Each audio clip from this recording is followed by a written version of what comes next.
আমি আপোনালোকক এটা কাৰণত মাতিছোঁ যে আপোনালোকে এটা কথা জানে যে আমি কোনো ৰাজনৈতিক দলক সমৰ্থন কৰা নাই আৰু নকৰোঁ। এই কথা স্পষ্ট।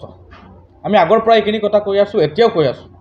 আমি না কংগ্ৰেছক সমৰ্থন কৰিছোঁ, না বিজেপিক কৰিছোঁ, নে IUDF কৰিছোঁ। কোনো এটা দলক আমি ছাপোৰ্ট কৰা নাই, কোনো এটা দলক আমি হেৰি কৰা নাই। কিন্তু যোৱা 3 দিন 4 দিন আগতে আমি বদৰুদ্দিন আজমল হাইলাকান্দিলৈ আহিব, ইয়াত সভা পাতিব, আমাৰ আপত্তি নাই, গণতান্ত্ৰিক অধিকাৰ, সেই কথাটো আমি কৈছিলোঁ, এতিয়াও আমি কৈ আছোঁ। আৰু বদৰুদ্দিন আজমলক AIUDFৰ নেতৃত্বক আমি এটা কথা কৈছিলোঁ যে আপোনালোকে 2021 বিধানসভা নিৰ্বাচনৰ সময়ত হাইলাকান্দি মানুহক এটা কথা কৈছিলে যে আপোনালোকে নিৰ্বাচিত হ'লে আপোনালোকে হাইলাকান্দিত এখন হস্পিটেল নিৰ্মাণ কৰি দিব। আপোনালোকক এটা কথা কৈছিলোঁ বদৰুদ্দিন আজমলক যে হাইলাকান্দিৰ মানুহে বদৰুদ্দিন আজমলক 3বাৰ উপহাৰ দিলে, কিন্তু বদৰুদ্দিন আজমলে নিজৰ ঠাইত নিজৰ জিলাত তেওঁলোকে ছুপাৰ পৰ্টি নিৰ্মাণ কৰিলে, কিন্তু বৰাক উপত্যকাৰ হাইলাকান্দি জিলাক কোনো উপহাৰ নিদিলে। যোৱাকালিৰ সভাত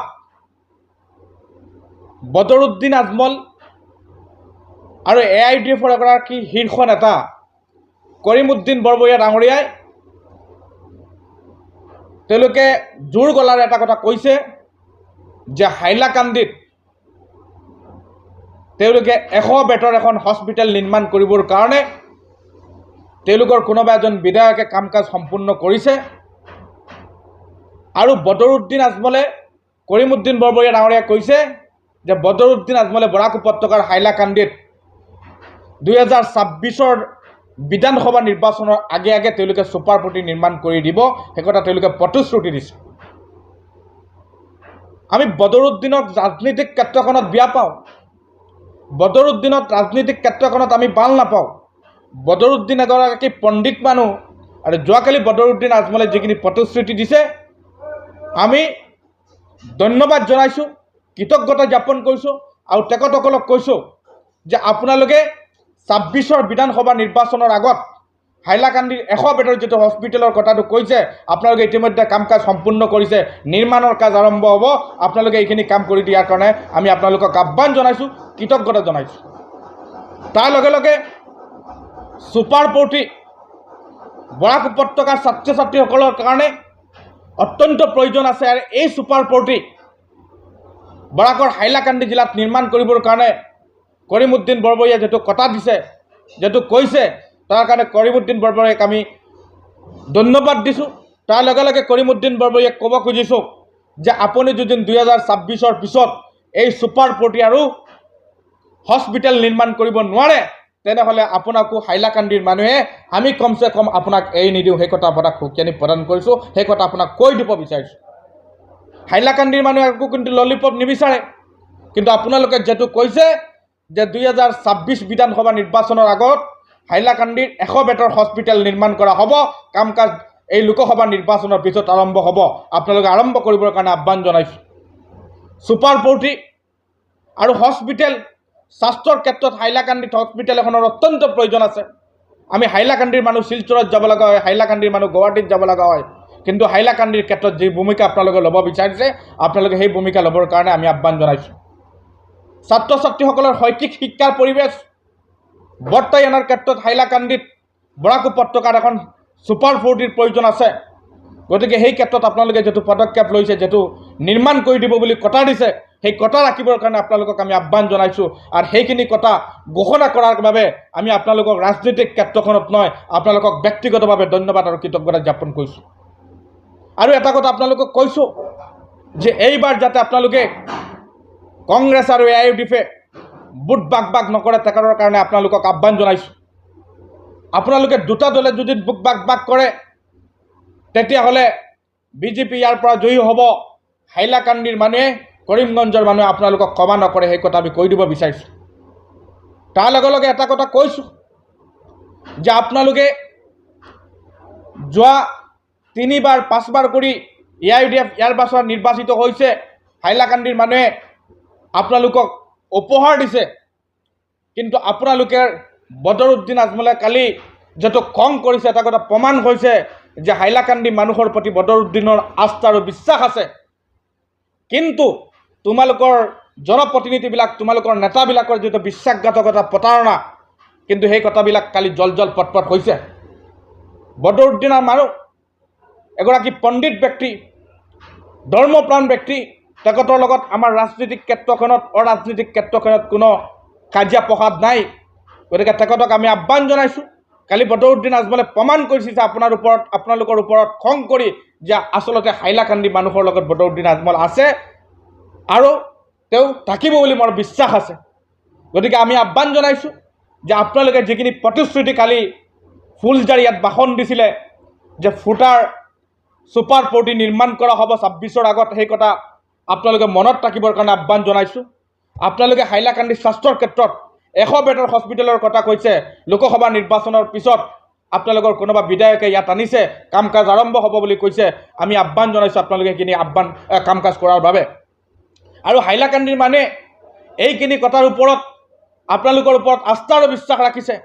গতিকে হাইলাকান্দিৰ মানুহে ইয়াৰ বিচাৰ, ইয়াৰ বিশ্লেষণ হাইলাকান্দিৰ মানুহে কৰিব। হাইলাকান্দিৰ মানুহক মই আহ্বান জনাইছোঁ। কিন্তু আকৌ এটা কথা কৈছোঁ, কংগ্ৰেছ আৰু AIUDFে যাতে বুট বাক কৰি বিজেপিক ইয়াৰ পৰা পৰাভূত কৰাৰ ক্ষেত্ৰত যদি তেওঁলোকৰ দায়িত্ব গ্ৰহণ নকৰে, ইয়াৰ পৰা যদি বিজেপি কোনোবা ক্ষেত্ৰত জয়ী হয়, তেনেহ'লে AIUDF আৰু কংগ্ৰেছ জগৰীয়া হ'ব। আমি এটা কথা কৈছোঁ, আমি উন্নয়নৰ ক্ষেত্ৰত, আমি ডেভেলপমেণ্টৰ ক্ষেত্ৰত, আমি স্বাস্থ্যৰ ক্ষেত্ৰত, আমি শিক্ষাৰ ক্ষেত্ৰত আমি কোনো মানুহৰ লগত নাই, আমি কোনো দলৰ লগত নাই, আমি কোনো পাৰ্টিৰ লগত নাই। সেই কথা আমি আজি কৈ দিব খুজিছোঁ।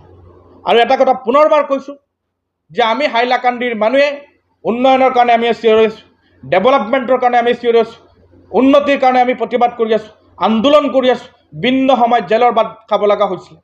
কিন্তু আমি চাওঁ যি পাৰ্টি, যি মানুহে, যি দলে, যি ব্যক্তিয়ে আমাৰ উন্নয়ন কৰিব, আমাৰ ডেভেলপমেণ্ট কৰিব, আমাৰ ছাত্ৰ ছাত্ৰীসকলৰ শৈক্ষিক ভৱিষ্যত সুৰক্ষিত ৰখাৰ ক্ষেত্ৰত মাত মাতিব, আমাৰ স্বাস্থ্য ব্যৱস্থাৰ ওপৰত যোনে গুৰুত্ব প্ৰদান কৰিব, তেখেতসকলৰ লগত আমি আছোঁ আৰু থাকিম। সেই কথা আমি কৈ দিব খুজিছোঁ। আৰু এটা কথা পুনৰবাৰ কৈছোঁ যে আমি নাগৰিকত্ব সংশোধনী বিধেয়কৰ বিৰুদ্ধে, আইনৰ বিৰুদ্ধে প্ৰতিবাদ কৰিছোঁ। আমি অসমত আন্তঃৰাজ্যিক পাৰপত্ৰ ব্যৱস্থা গ্ৰহণ কৰিবৰ কাৰণে কৈছোঁ। কিন্তু সেই কথা চিন্তাধাৰণাৰ ওপৰত সমগ্ৰ অসমৰ ৰাইজে, সমগ্ৰ বৰাক উপত্যকাৰ ৰাইজে ভোটদান কৰিব, এই কথা ইতিমধ্যে জল পটপট হৈছে। আৰু বিজেপিয়ে আমালোকৰ ওপৰত যেনেধৰণে মানসিকভাৱে নিৰ্যাতন চলাই আছে, চাপ সৃষ্টি কৰিছে, আমি তেখেতসকলক কৈছোঁ আপোনালোকে যিমানেই দমন নীতি, যিমানেই উৎপীড়ন, যিমানেই অহংকাৰী, যিমানে অহংকাৰ, যিমানে স্বৈৰাচাৰী কৰক, আমি কেতিয়াও আপোনালোকৰ ওচৰত হাৰ নামানো। সেই কথা আমি কৈ দিব খুজিছোঁ।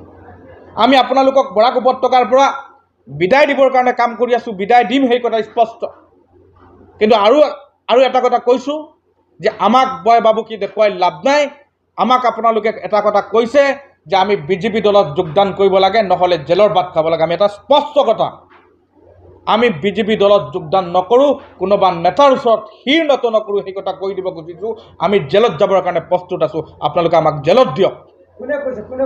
কোনোবা নেতাই কৈছে, কোনোবা মানুহে কৈছে, কোনোবা তেওঁলোকে হেৰি কৰিছে, চাপ সৃষ্টি কৰিছে, এটা কথা প্ৰমাণ হয় যে আমি বিজেপি দলত যাব লাগে, নহ'লে আমি জেলত যাব লাগে। আমি এটা কথা কৈ দিছোঁ যে আপোনালোকে যিমান আমাক মানসিকভাৱে হেৰাছমেণ্ট কৰক, যিমানে বয় বাবুকি দেখুৱাওক, আমি তোমালোকৰ লগত নাই, সাম্প্ৰদায়িকতা বিষবাস্পৰ লগত আমি নাই। আমি জেলত যাবৰ কাৰণে প্ৰস্তুত আছোঁ, আমি হাইলাকান্দিত আছোঁ, আপোনালোকে আমাক জেলত দি দিয়ক। আমি এটা কথা কৈছোঁ, আমি সাম্প্ৰদায়িক দলবোৰৰ এগেইনষ্টত, অসমত অসমীয়া বিৰোধী, খিলঞ্জীয়া বিৰোধী যিসকল মানুহে অসমৰ জাতি জনগোষ্ঠীৰ হকে মাত মাতা নাই, আন্দোলন কৰা নাই, প্ৰতিবাদ কৰা নাই, আৰু তেওঁলোকৰ এগেইনষ্টত প্ৰতিবাদ কৰিলে, আন্দোলন কৰিলে, ফেচবুকত কোনোবা এটা লিখিলে, তেওঁলোকে হেৰাছমেণ্ট কৰি আমাক জেলত দিবৰ কাৰণে চেষ্টা কৰে। আমি তেখেতসকলক আহ্বান জনাইছোঁ, প্ৰত্যাহ্বান জনাইছোঁ, তেওঁলোকে আমাক জেলত দি দিয়ক। আমি জেলত যাবৰ কাৰণে প্ৰস্তুত আছোঁ। তেওঁলোকৰ স্বৈৰাচাৰী, তেওঁলোকৰ হিটলাৰী, তেওঁলোকৰ একনায়কত্ববাদ আমি বয় নকৰোঁ। আমি আকৌ AIUDF দলৰ বদৰুদ্দিন আজমল, কৰিমউদ্দিন বৰবৰীয়া ডাঙৰীয়াক আহ্বান জনাইছোঁ যে আপোনালোকে এইবাৰ আৰু বিশ্বাসঘাতকতা নকৰিব। আপোনালোকে যেনেধৰণে কৈছে যে ইয়াত আপোনালোকে হস্পিটেল, 100 বেডৰ হস্পিটেল নিৰ্মাণ কৰিব, এই হস্পিটেল আপোনালোকে নিৰ্মাণ কৰিব লাগিব। ইয়াত কৈছে ছুপাৰ পৰ্টি নিৰ্মাণ হ'ব লাগে, আপোনালোকে নিৰ্মাণ কৰিব বুলি কৈছে। আমাৰ যে দাবী, আমি যে আপোনালোকক আহ্বান জনাইছিলোঁ, সেই আহ্বানৰ প্ৰতি আপোনালোকে যিহেতু সোঁৱাৰি দিছে, আমি আপোনালোকক পুনৰবাৰ ধন্যবাদ আৰু কৃতজ্ঞতা জ্ঞাপন কৰিছোঁ। কিন্তু ৰাজনৈতিক ক্ষেত্ৰখনত বদৰুদ্দিন আজমলক আমি বেয়া পাওঁ। পণ্ডিত হিচাপে বদৰুদ্দিন আজমলক আমি মানো, সেই কথা আমি আপোনালোকক কৈছোঁ। আৰু এটা কথা কৈছোঁ পুনৰবাৰ, যাতে আপোনালোকে কংগ্ৰেছ আৰু AIUDF বুট বাক কৰি কোনো ক্ষেত্ৰত ইয়াৰ পৰা সাম্প্ৰদায়িক বিজেপিৰ যেনেধৰণে জয়লাভ নকৰে তাৰ কাৰণে আপোনালোকে ব্যৱস্থা গ্ৰহণ কৰিবৰ কাৰণে আহ্বান জনাইছোঁ, দাবী জনাইছোঁ।